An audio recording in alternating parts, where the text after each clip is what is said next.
knows that I'm on the case. Right, okay. So the question now is that part 2 stand part. Yeah. David Clark. Mr Chair. Mr Chair, part 2 of the bill is the part that introduces the Henry VIII clause into the legislation. It is the part with which the Labor Party has most problem. This clause, we think, is entirely unnecessary.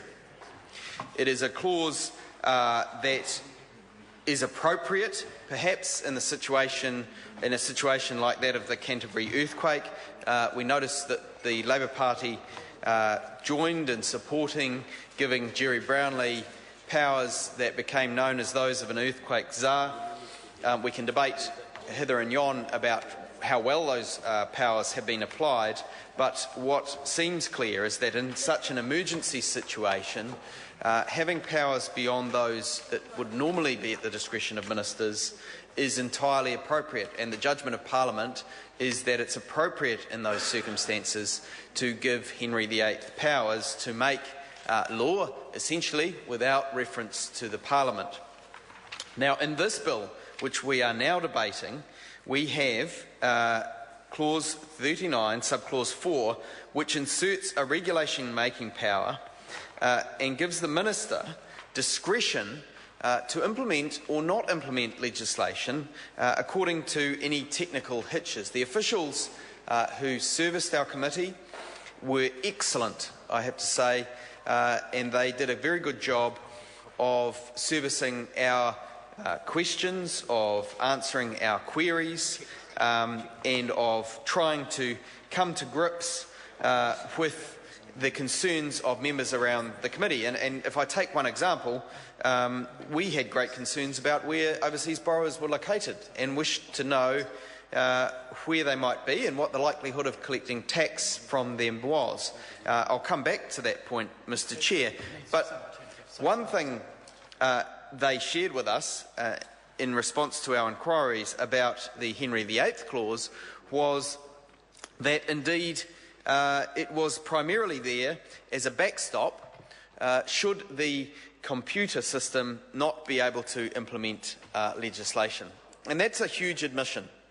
That is a huge admission, admitting that a problem had previously been spotted, that a problem with implementing other legislation had come to notice. In fact, that the bill currently enables the repealing of previous decisions which could not be implemented is right there in front of us. It was something that was unavoidable to debate, and the officials told us that really this clause ensures that should further technical issues come up, the Minister has at his discretion the ability to revoke decisions made by the Parliament in order to ensure that the thrust of this legislation is implemented fairly. And that's where we really come to the point of debate, Mr Chair, because we in the Labor Party will probably have quite a different view about what the thrust of this legislation is to the current government, and we believe that it's the duty of the Parliament to debate these issues, to resolve them,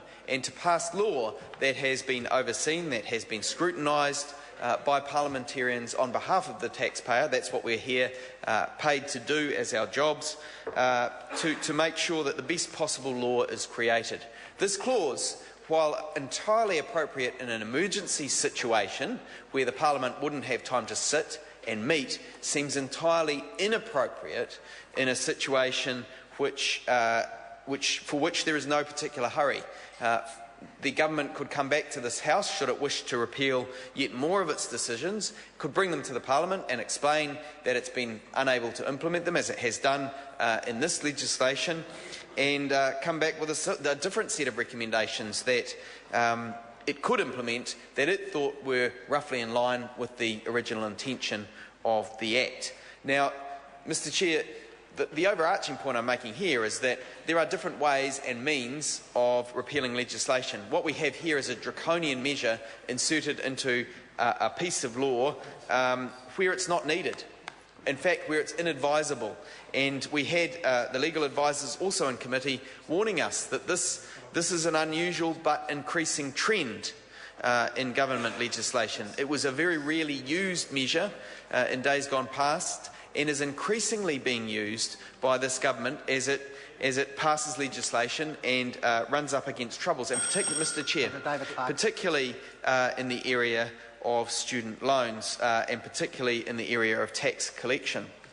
Now, Mr. Chair, I just wanted to touch briefly also on the potential gains from this bill, which is why, despite our grave concern about that clause, which we will be opposing, which is why the Labour Party will support this bill.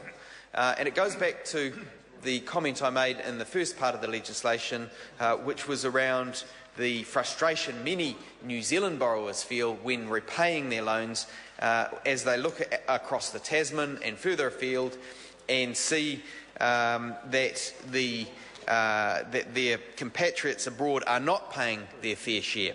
So, Mr. Chair, we asked officials to supply some estimates of the amount of money that could potentially be collected overseas if there was compliance, appropriate compliance, and we heard from Mr. Dunn earlier how low the compliance was currently. And the estimates that we got back were that if there was 100% compliance, we might expect to see an extra $110 million collected in the March 2012 tax year, which would indeed be very good. If there was a compliance level similar to New Zealand, 96% compliance level, we might expect to see $106 million returned to the taxpayer. And a more likely figure was also provided of 70% compliance, which would have seen $77 million returned to the taxpayer. Now, there is a real paucity of information about where overseas borrowers are, and this is something else that was brought to be understood by the committee. The unknown place of residence borrowers number 50% of those who are overseas. 32% are known to be in Australia, 12% in the United Kingdom, and 6% in other countries. And these borrowers who make up the bulk of those overseas are borrowers for whom there is a no address recorded of their overseas residence. And the government has attempted through various means to begin tracking down these people and tried to make sure that they meet their obligations. And this is something the Labour Party supports. We believe in the importance of full student support. Indeed, there is good international evidence that we should be providing more student support, particularly to those from low incomes who would find a lack of student support a barrier to their participation in tertiary education. I recall many years ago working on a project at the Treasury where I had the opportunity to look at Canadian studies that showed that people from wealthier backgrounds overestimate the costs of education and underestimate the benefits of education manyfold, manyfold. And that's people from wealthier backgrounds.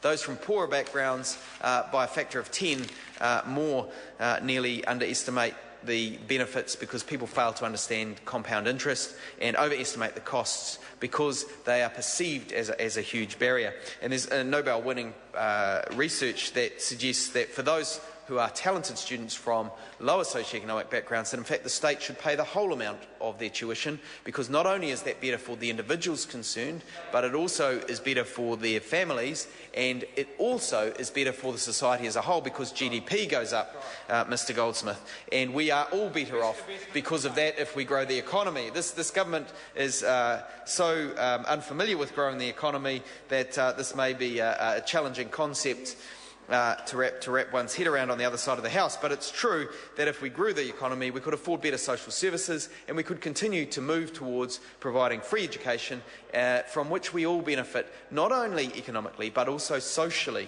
And so the paucity of information is something that definitely needs to be addressed, and I believe that the measures in this bill, if they can be successfully implemented, will go some way toward improving that situation and toward collecting money that the taxpayer has loaned in good faith, often to people from not necessarily all from modest backgrounds, in order to retrieve it. Now, Mr Chair, there is no doubt that this bill the government will struggle to implement this bill. They wouldn't have needed or felt the need to put a Henry VIII clause in if they thought it was something that could be implemented. Order. Can I just remind the member that we've actually passed clause 39. That was in the SOP. It's in part 2? No, it's not. It's part one. And so your first call, most of your first call was actually on part one, and now you're coming back to part one again. We have dealt with part one. We're now on part two. No. In fact, the member's time has expired. So, Honourable David Cunliffe. Chairman, firstly, may I record my agreement with the substantive points made by my learned colleague, Dr. David Clark.